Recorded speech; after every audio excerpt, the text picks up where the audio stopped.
I just want you to know I am fully immersed into spooky season. I have on spooky socks, and I have a ghoul friend candle, and I also have like a little mini bat hand sanitizer holder. I'm gonna show it to you. Like, you know that Vine where it's like, it's freaking bats. I love bats. Like, I love bats.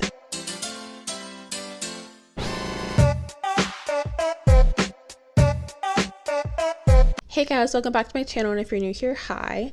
My name is Zhariya Smith, and I typically make commentary videos just like this one.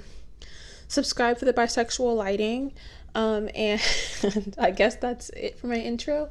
I have my ghoul friend candle today because I love Halloween. It's literally my favorite holiday, so you're going to be seeing Halloween things everywhere in the next couple weeks. You may be looking at the title for today's video and you're really confused. I would be too. This video originally was going to be about sellouts and kind of rise and fall of being a sellout on social media and in general media things. Like, that's what I like to do, is media analysis and whatnot. But then I started looking at influencer scams, and I was like, influencer scams kind of goes hand in hand with sellouts. And then I kind of wanted to have another thing, so now I'm going to be talking also about people selling their souls, or allegedly selling their souls, and that's how I got to today's video title. So I guess let's just get into it. So first topic is sellouts, the original topic for today's video, and Urban Dictionary, like, you know, is my favorite website literally ever, because I love seeing people's definitions for different words, and sellout happens to also be in that list of definitions. So Urban Dictionary defines being a sellout as anyone who sacrifices artistic integrity in effort to become a more successful or popular, generally in music, someone who forgets their roots. Now, being a sellout was such a huge deal in like the 70s and 60s. Like, it would be like a like a band, like an indie rock band would get a feature on MTV, and suddenly they were a sellout. Or they would do a collaboration with the brand like Pepsi, and it'd be like, oh my god, you're such a sellout. Or let's say, for instance, their favorite band gets signed to a label, and now that band has to change their image. You're such a sellout, and X, Y, and Z. And being a sellout back then was like the plague. You did not want to be a sellout. You wanted to be perceived as being as artistically integral as possible, because you didn't want your fans hating on you, which is really interesting. And I found this little article called The Rise and Decline of the Sellout by Franz Nicolay. Cool name. They basically said that sellout is more than just a term used for musicians. Sellout can also be used, and was used, for like political things, you know, in the leftist groups. I almost said in the group chats, as if group chats existed in the 70s. But basically, leftist people would have this ideology, this idea, which I kind of get down with, about, you know, capitalism and all of that, you know, junk. And what would happen is someone would be identifying as a leftist, they would identify as a socialist and whatnot, then they would suddenly get a large amount of money and then just kind of switch and, you know, kind of suck the teat of the capitalistic cow. I don't know where I was going with that analogy, honestly, but yeah. And kind of, if you think about it, think about like Grimes. Like, Grimes had a whole child with Elon Musk, aka the king of capitalism, other than Jeff Bezos, obviously. And Grimes was with Elon Musk, was like, so what if he's the devil? At least the devil has a job, like, you know, that thing from Rick and Morty. That was Grimes and Elon Musk, and they have a whole child together. And Grimes would spend her days defending Elon on Twitter, and now they're separated, and Grimes decided to walk around somewhere, I don't know, reading the Communist Manifesto. I no longer have a copy of it because I threw it away, but It's just really funny to think about.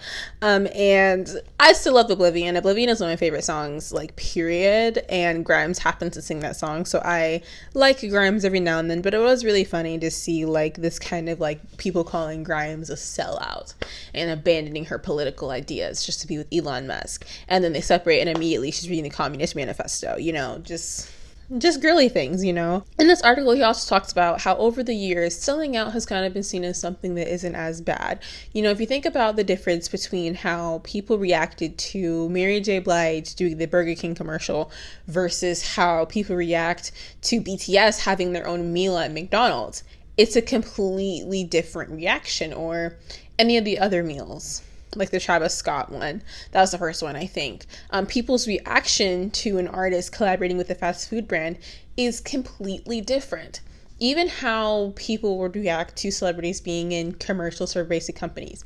Now you see celebrities like Doja Cat, Shawn Mendes, and Calvin Klein commercials. You see so many people, so many celebrities and influencers and artists doing collaborations with gigantic brands. Even, hello, Emma Chamberlain? That is something that, like, never happens, you know. And it's really interesting to kind of look at and think, like, wow, selling out used to be something that was so horrible, and that was like something that, you know, was the worst thing you could possibly do, and like now it's almost expected, which is really fun, funky, and fresh to think about. Some examples of sellouts would be, some people say Flavor Flav, because he was a rapper, a Gangstalicious rapper, if you will. And he decided to have a love reality show on MTV, which is still one of the most iconic reality TV shows, period. They also have Howard Stern, who now is a host or a judge on America's Got Talent, I think. People also say that Snoop Dogg is a sellout because Snoop Dogg hasn't made a song in how long? He's making wine, lighters, cooking sets, and whatnot, and is completely removed from his rap career. You could say Rihanna is a sellout for abandoning her music career to will be a billionaire in fast fashion and all that stuff, you know. Rihanna abandoned music for that. A lot of like punk bands I can still get backlash from being sellouts and can still get backlash from stuff like that. It's mostly because of like the alternative and the indie crowd kind of feel differently about, you know, major consumerism, whereas typical fans of like rap and, you know, influencers and pop music, they kind of like expect, you know, their favorite creators and artists and whatnot to sell out. A lot of people who love punk music and, you know, metal music don't really expect, you know, people don't expect Metallica to, you know, do a collab with Morphe. You know, it's just not something that you would expect. Though I would love a Metallica x Morphe collab. That would be iconic. In terms of social media, which is what I do, you know, like this, but I also am in school for social media. It's really interesting how influencers are kind of expected to be monetized. Like if you go on Instagram and you see your favorite model, I don't know, Summer Rae, you kind of expect her to have a brand deal with Fabletics, you know, or you see the Kardashians having their deals with Flat Tummy Tea and Sugar Bear Hair. You know, you kind of expect influencers to have a collaboration with big brands. So on my community page, I asked, what are your opinions on creators who get monetized, brand deals, or collaborations? And out of my 92 votes, which thank you guys for voting if you did, 92% of you guys said that you were happy that influencers were getting paid, which is kind of like my consensus. Like I've always been like, you want a creator to create, therefore they need money to fund their creative adventures. A lot of influencers or a lot of creators on YouTube have full-time or part-time jobs that they do on the side with YouTube because YouTube is like a passion project. YouTube is something for funsies and it's kind of like for a secondary income almost. And some people, this is their whole job. And it's like, wouldn't you want someone to be able to dedicate their time to, you know, give you content? Daddy needs your favorite open wide, you know? It just makes more sense. But some of you guys, 3% of people said that you're very annoyed when influencers get these things. And 1% said that they were sellouts, which is interesting because for me, I've always felt like that being a sellout was something that was negative. But as of now, I've been like, oh, well, I kind of expect someone to, you know, make money. Because like, why wouldn't you want someone to get a bag? You know, it doesn't make any sense. But speaking of getting a bag and speaking of influencers getting paid, let's chat about influencer scams. like that segue? That was a good one, right? Either way, honestly, it feels like influencers and scams go hand in hand, which is really depressing and sad, because, you know, you want influencers to succeed. And they're supposed to be like real people, you know, not like celebrities who you expect to scam you. Not spam you, scam you. Regardless. Recently, there have been a lot of influencers that have been getting into a lot of mess. Recently, there's like this whole cryptocurrency scam with like Logan Paul and FaZe Clan, or I guess the remnants of FaZe Clan, and whatnot, that just use cryptocurrency. I honestly have no idea how cryptocurrency works. I watched the whole JRP video on it and I still don't know.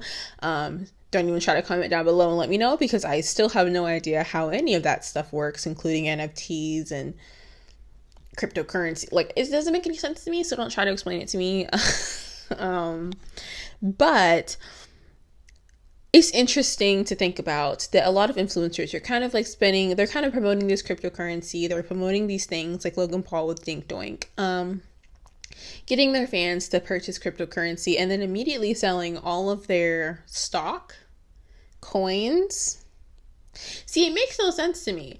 But they sell it all so that they get their profits, you know, doubled and tripled, whereas all of their fans kind of get screwed over. And I think that's really messed up. But it's kind of like, it's almost like with selling out, people expect influencers to scam you, which is really upsetting, because you kind of would expect, you know, influencers to not scam you, because influencers were real people at one point.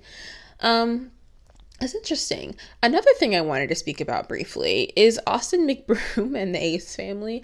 Now, they are known notoriously for scamming everybody. Again, attached JRB video, or was it Cruel World Happy Mind, I believe, also made a video on the Ace family scams in general, and specifically the Battle of the Platforms event, where Austin McBroom, or I guess rather LiveX Live and Social Gloves, did not pay any of the boxers for boxing, and that event happened months ago. No one's gotten paid. There's $1 million lawsuits against Austin McBroom and Social Gloves and LiveX Live, and even Kathleen McBroom has a lawsuit, I think, and they're losing their house and whatnot. And I think that this is a good topic to talk about, whatever, that some influencers can kind of get influenced to make these humongous schemes and try to make this money and chase a bag, and in the process end up scamming either their fans or other people. And it's kind of this thing of like, if you're already selling out, might as well, you know, dip your whole body in. Don't just do a little finger. Like, you know, you got to dive in pretty much into the scamming world. And look, like I said, subscribe to give me money. Like, I want money, you know, but I feel like that there are other ways for influencers to get money, like influencers like Karina Koff, Tana Mojo, many other people have OnlyFans accounts. Now that's kind of like more provocative, you know, but that's something people do. People have Patreon accounts, like many commentary YouTubers that I love very much have Patreons to help them fund their channels and help them be able to create. It's actually like 5 hours after I filmed this video, which is why I look a little bit different, but my phone decided to cut off, so you know, that's fun. So before I was so rudely interrupted, I was talking about how creators have platforms like OnlyFans, Patreon. I think even Bryce Hall has, what is it even called? Something. But influencers and celebrities have different paywalls and different things that they can use to make money. So they don't have to scam their 13-year-old fans into buying merch, and they don't have to, you know, scam people into thinking they're going to be billionaires or millionaires. They don't have to scam people into thinking that they're going to be a YouTube creator, because the chances are of that happening is really hard, because it takes a certain type of person to be able to do this every single day or every week or once a month in some cases. But influencer scams kind of go hand in hand with selling out, because it's like you sell out and then you decide to just start scamming, because at that point nobody likes you, a la Jake Paul, and now you just get to scam people for funsies. You know, I think there was creators like Rice Scum who would you know, promote gambling to their fans, FaZe Clan and other people just promoting scams, and it's because they have such a drive and a want and almost a greed for having large sums of money, because you get like a little taste, you get a little twinge, a little bit of that AdSense money, and suddenly you go crazy. I think that we do need to acknowledge that influencer scams are really bad. I think we all know influencer scams are bad, but I think that when we have creators and we have these people sell out, and we make it so that it's like, oh, okay, well, we're bashing them for creating a brand deal, we're bashing them for doing a collaboration, they suddenly have like this feeling where it's like, well, if I'm gonna get bashed anyways, I might as well collect a bag, which, I mean, who wouldn't do that? Any person that's ethical, but I mean, like, any person that's like strapped for cash and like wants money or is money hungry will definitely scam somebody for a little extra bucks every single month. But speaking of scamming, money, excess, and greed, this is a little bit off the walls, but I wanted an S word, and I also wanted, it's spooky season, so why not add in the part of selling your soul?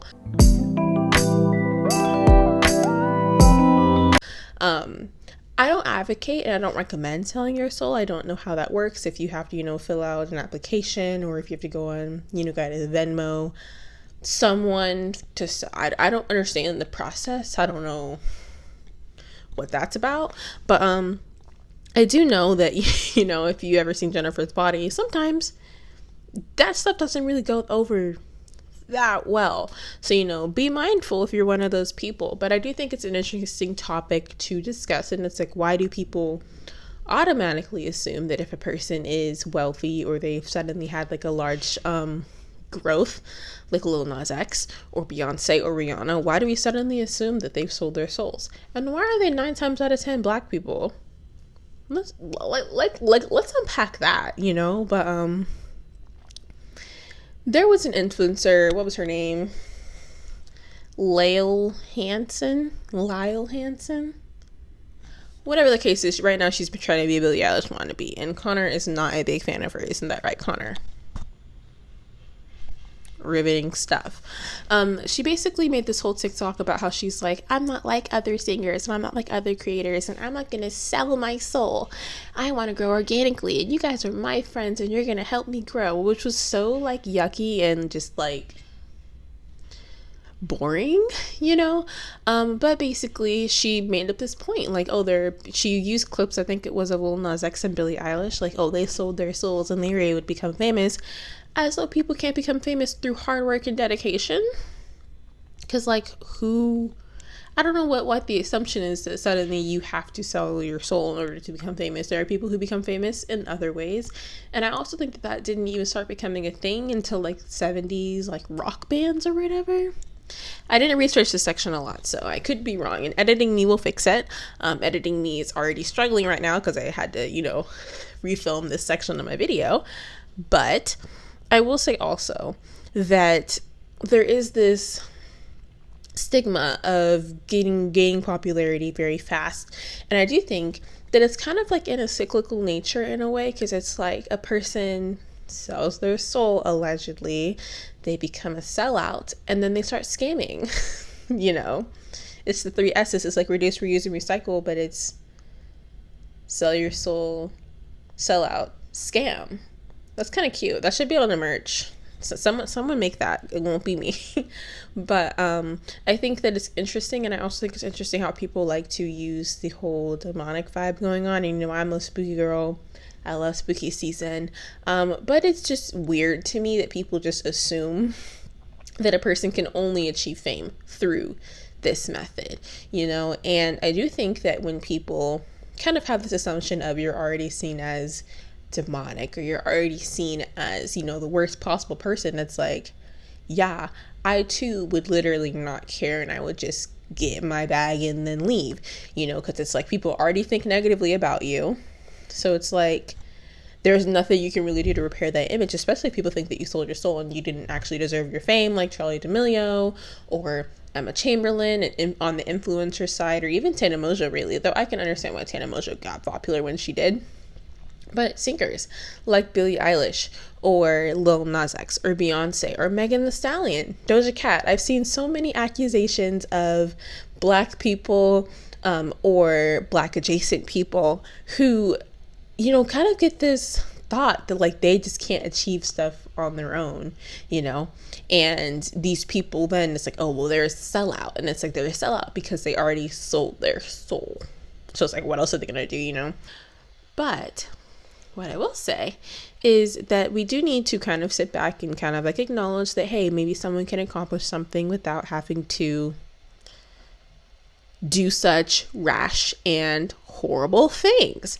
And I think accusing celebrities of selling their souls, and I think anything like that, is just wrong, and you shouldn't do that. And you should just be like, there are many ways people become famous: through nepotism, through name recognition, through talent, and so on and so forth. I just think that, you know, people are naturally going to sell out, but these days selling out isn't necessarily a bad thing. And scamming is, I wouldn't recommend scamming anybody if you can control it. The Austin McGroom will tell you that he cannot control scamming people. But yeah, I guess that's my video. I don't really have much more to say. If you've watched this far, that means you must like the video, or at least like me. So you can go ahead and leave a thumbs up on the video. It helps YouTube think that I'm worth something. So if you think that I'm worth something, like the video. Also, you can subscribe to me, because like, subscribe to me so that I don't have to be poor and lame. You do want me to sell my soul, do you? I want to keep mine. I got a lot going on, and I don't want to lose my pizzazz. But subscribe to me if you so choose. Make sure to stay happy and stay healthy, and also literally stay safe. I'm seeing Harry Styles this week, and I'm kind of scared because of the whole, you know, pandemic, but you know, I think I'll be fine. So, you know, everyone stay safe, especially me, but also you stay safe. Stay safe. I said that, and I'll catch you at the next one. Bye, guys.